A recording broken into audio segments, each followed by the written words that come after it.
નમસ્કાર, આપ જોઈ રહ્યા છો જીકેએસ ન્યૂઝ ગુજરાતી. વાત કરીએ તો ભાભરમાં કાળઝાળ ગરમી વચ્ચે કરાયું છાશનું વિતરણ. માનવતા ગ્રુપ ભાભર દ્વારા હાઈવે પરથી પસાર થતા રાહદારીઓ અને વાહન ચાલકોને મફતમાં છાશ વિતરણ કરાઈ હતી.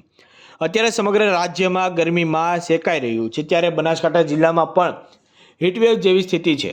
લોકો ગરમીમાં ત્રાહિમામ પોકારી ઉઠ્યા છે. ત્યારે આ કાળઝાળ ગરમીમાં સરહદી એવા ભાભર શહેરમાં રાહદારીઓ અને વાહન ચાલકોને ગરમીમાં રાહત મળે તે હેતુથી માનવતા ગ્રુપ ભાભર દ્વારા ફ્રીમાં છાશ વિતરણ કરવામાં આવી રહ્યું છે. ત્યારે ઠંડી છાશનું વિતરણ કરવામાં આવતા રાહદારીઓ અને વાહન ચાલકોએ મોટી સંખ્યામાં લાભ લઈ ગરમીથી રાહત અનુભવી. બનાસકાંઠા જિલ્લામાં ગરમીના કારણે લોકો ત્રાહિમામ પોકારી ગયા છે. બપોરના સમયની સાથે જાણે આકાશમાંથી અગનગોળા વરસી રહ્યા હોય તેવો માહોલ જોવા મળી રહ્યો છે. તેના કારણે રસ્તા પર પણ અવરજવર ઓછી જોવા મળે છે. ભાભર શહેરમાં ઉનાળાની કાળઝાળ ગરમીમાં શહેરના રાહદારીઓ અને હાઈવે પરથી પસાર થતા વાહન ચાલકોને ગરમીમાં રાહત મળે તે હેતુથી માનવતા ગ્રુપ ભાભર દ્વારા વાવ સર્કલ પાસે ટેન્ટ લગાવીને ફ્રીમાં 7500 થી વધુ ઠંડી છાશના ગ્લાસનું વિતરણ કરવામાં આવ્યું હતું. ત્યારે અહીંયાથી પસાર થતા લોકોએ પણ છાશ પીને ગરમીથી થોડી રાહત અનુભવી હતી. આ કાર્યક્રમમાં નગરપાલિકાના પ્રમુખ તેમજ મામલતદાર તેમજ ભાભર નગરપાલિકાના નગરસેવકો, પોલીસ સ્ટાફ તેમજ